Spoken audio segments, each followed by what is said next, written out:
জিন্দাবাদ জিন্দাবাদ শুভেন্দু অধিকারী জিন্দাবাদ জিন্দাবাদ জিন্দাবাদ শুভেন্দু অধিকারী জিন্দাবাদ জিন্দাবাদ জিন্দাবাদ বিজেপি জিতছে জিতবে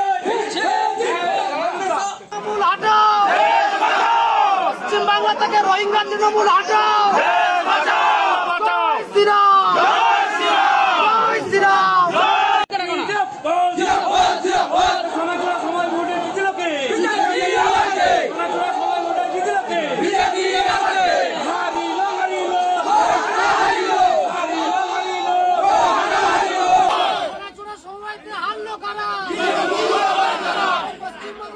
চোর তৃণমূল হটাও আরে পশ্চিম বাংলা থেকে চোর তৃণমূল হটাও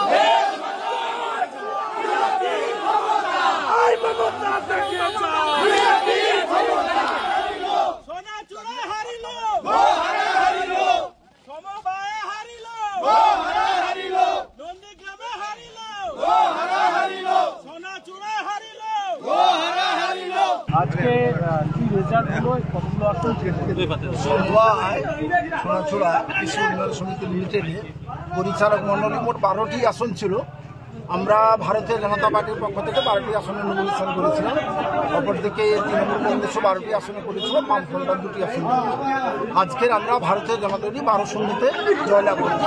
এই জয়লাভটা নন্দীগ্রামের মানুষের জয়লাভ, এই বিজেপির জয়লাভ, শুভেন্দু অধিকারী জয়লাভ। নন্দীগ্রামে মাটি বিজেপির মাটি, শুভেন্দু অধিকারীর মাটি। এখানে কোনোদিন কোনো জায়গাতে তৃণমূল কংগ্রেস কেশাগ্রহ স্পর্শ করতে পারবে। এই কারণে 12-0 তৃণমূল কংগ্রেস হেরেছে। সব জায়গায় হারাবো, বিধানসভাতে রেকর্ড ভোটের ব্যবধানে হারাবো।